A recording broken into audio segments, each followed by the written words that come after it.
You asked me a question, and so I did put it down here about oral health. We had talked about that at an event the other day. And it's big. That's kind of what got me into doing peptides. I was a dentist. I did a lot of sleep stuff as a dentist because I could see that. And when people would lay back and they couldn't breathe, and they would be like, I can't breathe, it's the water, and there's no water there. I'm like, no, we're suctioning the water out. Like, I can see it, but they don't understand it, and it's hard for me to explain that to people. So I started doing tests for them to see if they had sleep apnea. I would do it. They would take it home with them. I would do a home test for sleep apnea. We would give them an appliance to forward their jaw so they could get the air in instead of using a CPAP where you're just forcing it into a spot where it's still all closed up because everything's still falling back. But a lot of people were heavy. A lot of people. I mean, there's a small percentage of people who don't have a weight issue that have that issue. Small percentage. Do you think it has to do with the muscles? And okay, so it is anatomy. It's some anatomy at some point. It's the way you sit. So if you sit like this a lot, if you're on the computer a lot, it actually forward postures this. It closes off something. There's a bone in there that kind of starts to close some stuff off. So we do it to ourselves depending on what our job is, and if we don't work out and have the muscles that we need, then yes, it does affect that. A lot of it is just having a large tongue, which we didn't. That's not, you can eat all you want or not eat. You're still gonna have the size tongue that God gave you, And man, there's a lot of them I wanted to cut off lots of times. I was working on them. I'm like, can we get rid of this tongue and these cheeks? It's a hard job looking at something this big when you got all these other things in there, Yeah. But those things, I was like, gosh, this is a big thing for people. And when they don't have the oxygen, I could see the medication that they were on when they weren't sleeping right. I could just see. I could see I could see the cycle. Yep. And so when I found peptides, I was like, wow, like if we can decrease inflammation, we could decrease inflammation here. We can decrease inflammation in their jaw. Ooh, that would probably make an impact in that, huh? Yeah, if you could pull that inflammation. Oh, okay, yeah. You tell people when they decrease inflammation, it's like all this goes down. Well, we have posts all the time where you can just look at their face and you can see it. And so I guess why wouldn't that make sense? If you pull the inflammation out, it wouldn't be compressing and like, okay. Yeah, it does. That makes sense. Good. So that was how, but at the time by the time I started synthetic peptides and started talking to people, Make came into my life. God was good. He was like, try these too, because they're not sustainable. They're doable. They're really good. When somebody really needs it, if somebody really needs to lose a lot of weight, a GLP-1 is great. Now, it has to be paired. I'm like, it has to be paired with a fit and a hydrate. It makes such a difference. Such a difference. But, and you can microdose. There's a lot of ways you can use both of these peptides. Peptides are great, I think, going to be the new age of medicine. I'm hoping. It is. Change the trajectory. I'm guaranteeing you it is the future of health and wellness. I can see the trends. I'm watching the supplement industry as it's rising and going. And when you look at supplements compared to peptides, supplements, I always say this, it's just a raw nutrient. Yeah, your body can use it. Yeah, your body knows what to do with it, but it doesn't always go where you want it to go. Right. It could go to something else that maybe needs it more. Probably should pee it out. Or that. With peptides, not only do you get that nutrient, because we, in all of our peptides, we provide the nutrients that are required for the signals we're sending. And I think that's a big thing that some of the synthetics need to figure out, because if you could supplement all the processes that start when you take a GLP-1, I think the outcomes would be much different. Yeah. And that's where we came in with the FIT, because the FIT helps keep that muscle around, helps, keep that inflammation down, and just it really supports, especially with its ability to inhibit myostatin and stop that muscle break. It really helps keep that metabolism firing and growing on those GLP-1s. And it's just, it's pretty amazing. I think so. And the hair loss. So there's really the two big things that people fuss about with the GLP-1 is muscle loss and hair loss. Okay. And the FIT combats both of those. I didn't know the hair loss thing. Yeah. So my hairdresser fusses about it. A lot of people fuss about it. It's a woman thing. Y'all don't really care if you losing your hair or not. Why do you think I have a hat on? What are you talking about? Should we show the audience? Yeah. Is there a bald spot? Oh, okay. I didn't never know. That's why the hats stay on. The hats stay on. It looks great on you. So you have a lot of hair here, so I would have never. I do. Well, I do that on purpose. Yeah, makes it. At least I can prove I can grow hair somewhere. You can grow hair. You got this. You got the hair on your legs. You're good. But if you took a GLP-1, you would notice. That'd be a problem. Yes, you would notice even more the hair loss. So that and Dr. Allen talked about kind of a little bit of why I think he did, or even Justin Prince did. But the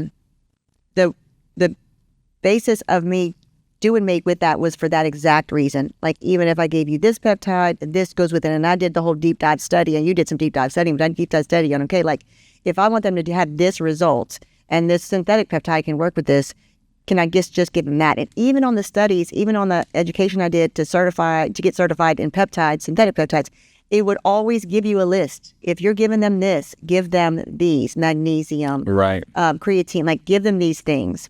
So I was like, well, wait, these are in my make products and it has a peptide in it, Yeah. you just said. Yeah. Why would I not just take all of this good stuff, even if I'm giving them this, and add it together?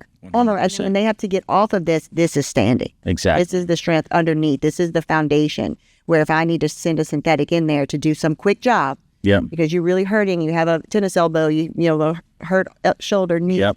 wrist, whatever, throw in the synthetics. They're good for something.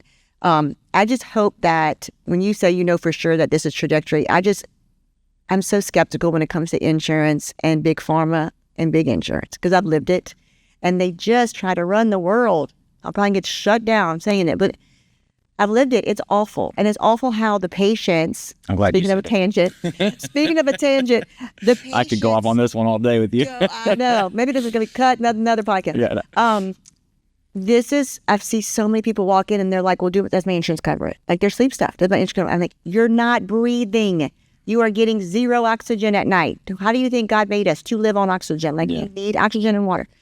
And it's like, but does my insurance cover it? I mean, people are just so programmed that the insurance knows best. Who the heck in some 20-story building making $1 gazillion knows better for you than you?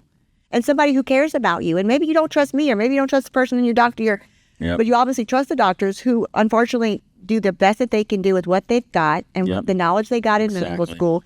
But who supports the medical school is big pharma. So it's kind of like, I mean, if you really look down deep, where the foundation of this whole medical situation has gone to and has gotten to, I think back in the day when somebody just took their little bag and they went to your house and they tried to fix you, they literally wanted to fix you. Yeah. And I do think like doctors, we become doctors and we become healthcare professionals because we do want to help people. 100%. But we only have the tools we have. And you only have the information that you have in front of you. Yes. And a lot of the problems that I see, especially in the medical industry, is that there's so much paperwork and there's so much stuff, that red tape that has to go on, that a lot of doctors, they don't have the time for further education. Now, a lot of them try to fit some in here and there, but they don't have the time to really learn about the new stuff that's coming out. And to kind of segue this a tiny bit, supposedly, I always get that word wrong, RFK is trying to push, I think it's like 14 different peptides, to legalize them, to change their schedule so that they can be prescribed and they can be used a little bit more, widely in clinics and stuff like that to actually help that. Because really at the end of the day, being able to signal your cells to do what we want them to do is much more than some of what these pharmaceutical drugs are doing in our bodies. It's like the whole podcast is all kind of evolved into. It's being proactive instead of reactive, giving people options to use proactive medications, which not even medications, but proactive options to make yourself healthy, longevity, your mind, body, and soul, over reactive medicine. Let me wait till I'm sick and let me take a pill that somebody made in a pharmacy that God only knows what's in it, And it's all for good. You need pharmacies. My dad's a pharmacist. You need pharmacies. You need medication. Exactly. At a time, there's a time and a place. But I would like to not need a whole lot of medication.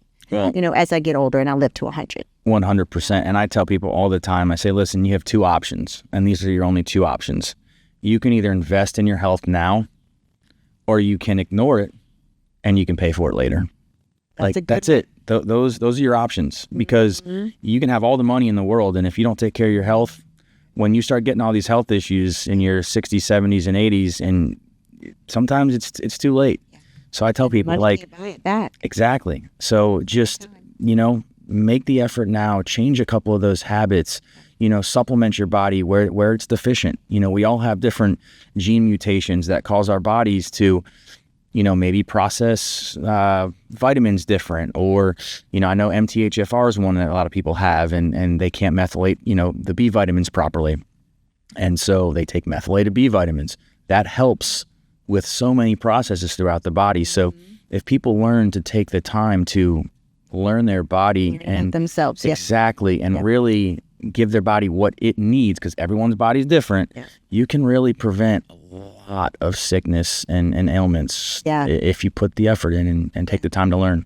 And we've got, I think, a lot of us that are in the peptides, spectrum. A lot of us that are kind of even more on the natural, holistic side. Some of the synthetic people, I kind of feel like they're doing some of the same things, but we want to dive into each person. Like, I don't know how scalable that is, but that's the whole point, right? Is we're here to help people, and so it's like when somebody comes to me with, I want to lose weight, like I talked about earlier, I don't just go, here's a Make 3 breakthrough, or here's this lean peptide, right? Or fit. Yes, they're all great. I take them all. I love them all, but not everyone is going to do what that person wants. Like, what is your pain point? What is your problem? I'm going to focus on shut first. Let's get you feeling good. It's about that conversation. Which is all going to be inflammation too. It all rolls back to inflammation. But let me figure out, let me still look. I know that's one pillar. We got to fix that one. But then where's the other problems coming from? Right. And, it's just this beautiful game. And I don't know if it's just a blessing that God's given me and that I'm just going to use it now while it's here to be able to help as many people as possible. But I know you're the same way, like digging into like all these issues that if we can fix these certain things,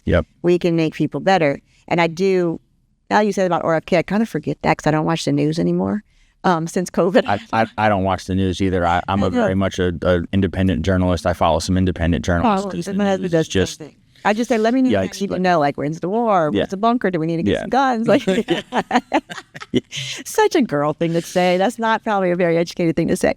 But I do not follow it as much as I should, although I do have a friend who was on the podcast with me, and she's good friends with the Surgeon General. And so they're trying to pass some stuff, too, that's very holistic.